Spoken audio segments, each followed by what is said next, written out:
नमस्कार शेतकरी मित्रांनो, नितीन ॲग्रो जर्नी या आपल्या यूट्यूब चॅनलमध्ये आपलं मनापासून स्वागत आहे.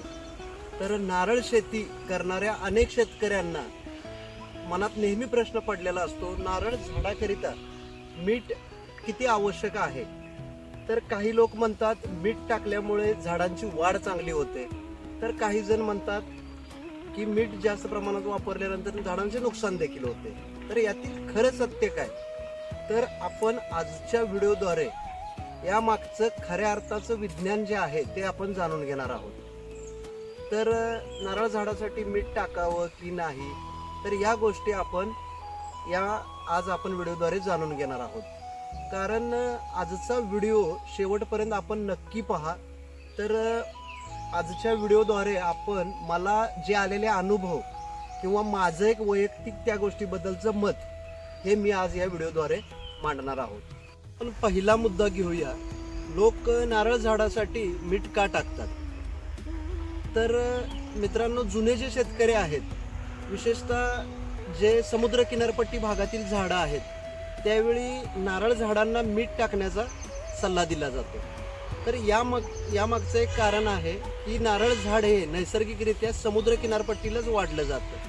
त्यामुळं अनेकांना काय वाटतं, समुद्राच्या खाऱ्या वातावरणामुळे की मिठाचं प्रमाण त्या झाडाला लागतं. तर काही शेतकरी झाडाभोवती 1 ते 2 किलो मीठ टाकतात, त्यामुळे झाडांची वाढ सुधारते असा शेतकऱ्यांचा दावा आहे. तर यामधील आपण एक गोष्ट समजून घेणं गरजेचं आहे. समुद्र किनारपट्टीला जी नारळाची झाडं आहेत, ती झाडं जर वाढणं आणि मिठाची गरज असणं, ह्या 2 गोष्टीमध्ये फार फरक आहे. तर यामधील आपण दुसरा मुद्दा महत्त्वाचा ठरणार आहे की वैज्ञानिक दृष्टिकोन आपल्याला काय सांगतो. तर एक शास्त्रज्ञांच्या मते नारळ झाडांच्या वाढीसाठी शक्यतो नायट्रोजन, फॉस्फरस, पोटॅशियम, मॅग्नेशियम आणि सूक्ष्म अन्नद्रव्यांची गरज असतेच असते. त्यामधील मीठ म्हणजे आपण मुख्यतः काय असतं हे जाणून घेऊया. तर मीठ म्हणजे सोडियम क्लोराईड. तर सोडियम क्लोराईड जे आहे हे नारळ झाडासाठी आवश्यक अन्नद्रव्य नाही, हा चुकीचा समज आहे. काही विशिष्ट कॅपॅसिटी, काही विशिष्ट परिस्थितीमध्ये आपलं झाड जे आहे ते सोडियम सहन करू शकतं. तर याचा अर्थ असा नाही की सोडियम क्लोराईड जे आहे ते जास्त प्रमाणामध्ये सहन करेल किंवा मिठाची आवश्यकता आहे असा नाही. तर जास्त प्रमाणामध्ये मिठाचं प्रमाण वाढलं, सोडियम क्लोराईड वाढलं, तर ते जमिनीचं जे क्षाराचं प्रमाण आहे ते वाढून याचा ताण आपल्या झाडाच्या मुळांवरती होतो आणि जी जमिनीची आर्द्रता म्हणजे जे पाणी शोषून घेण्याची जी मुळांची ताकद आहे ती खूप कमी होते आणि याचा परिणाम आपल्या झाडांना दिसून येतो. तर तिसरा मुद्दा, मीठ टाकण्याचे तोटे आपण सर्वप्रथम जाणून घेऊया.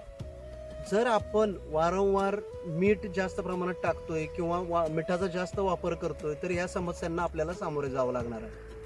तर मिठामुळे जमिनीची क्षारता वाढते आणि माती आपली कमकुवत होते आणि मुळांना याचा परिणाम होतो. म्हणजे क्षारता वाढल्यामुळे पाणी शोषून घेण्याची जी मुळांची ताकद आहे ती फार कमी होते.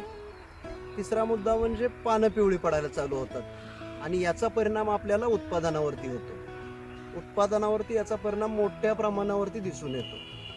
तसेच आपण विशेषतः हलक्या जमिनीमध्ये नुकसान हे जास्त प्रमाणामध्ये आपल्याला दिसून येतं.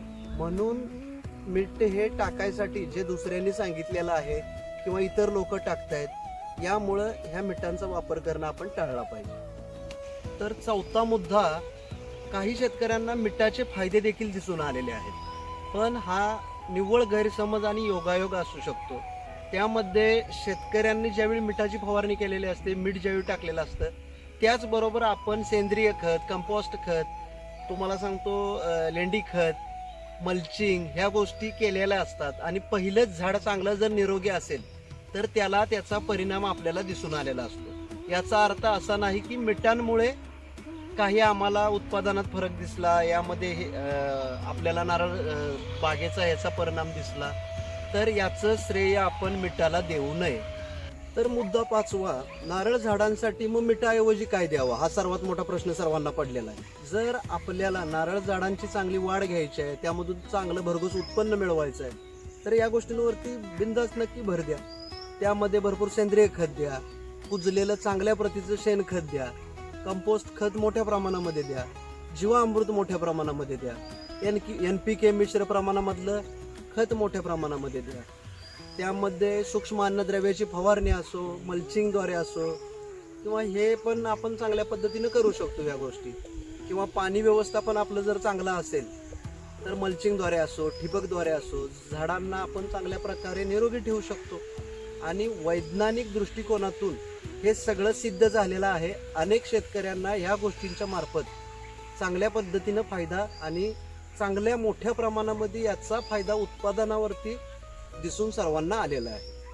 तर मित्रांनो, आज आपण ही जी माहिती सांगितलेली आहे त्यामधून आपण काय निष्कर्ष मिळवला, तर नारळ झाडांना मीठ टाकणं आवश्यक नाही. का तर भलेही नारळ झाड हे समुद्र किनारपट्टी जरी येत असलं तरी मिठाची त्याला गरज नसते. यामध्ये कोणताही वैज्ञानिक दृष्टिकोनातून जर बघितलं तर अजूनपर्यंत कोणतीही अशी गोष्ट आढळून आलेली नाही. उलट जास्त मीठ टाकल्यामुळे जमिनीच्या नुकसानांना आपल्याला सामोरे जावं लागणार. तर नारळ झाडांसाठी चांगलं सेंद्रिय खत, योग्य नियोजन पाण्याचं, सूक्ष्म अन्नद्रव्यांची फवारणी असो वेळेवरती, ह्या गोष्टी आपल्याला चांगले परिणाम यामधून दिसून आलेले आहेत. तर पूर्वी कधी नारळ झाडांना मीठ टाकलं आहे का, तर त्यातून तुम्हाला काय निष्कर्ष मिळालेला आहे हे मला कमेंटद्वारे नक्की कळवा. तसेच हा व्हिडिओ जर आपल्याला आवडला असेल तर लाईक नक्की करा आणि अनेक शेतकरी बांधवांसाठी हा आजचा आपला व्हिडिओ जास्तीत जास्त शेअर करा. तसेच शेतीविषयक, नारळ झाडांच्या विषयक अनेक नवनवीन प्रयोग, नवनवीन माहिती जाणून घेण्यासाठी आपल्या चॅनलला सबस्क्राईब करा, बेल आयकॉन दाबा. जय जवान, जय किसान.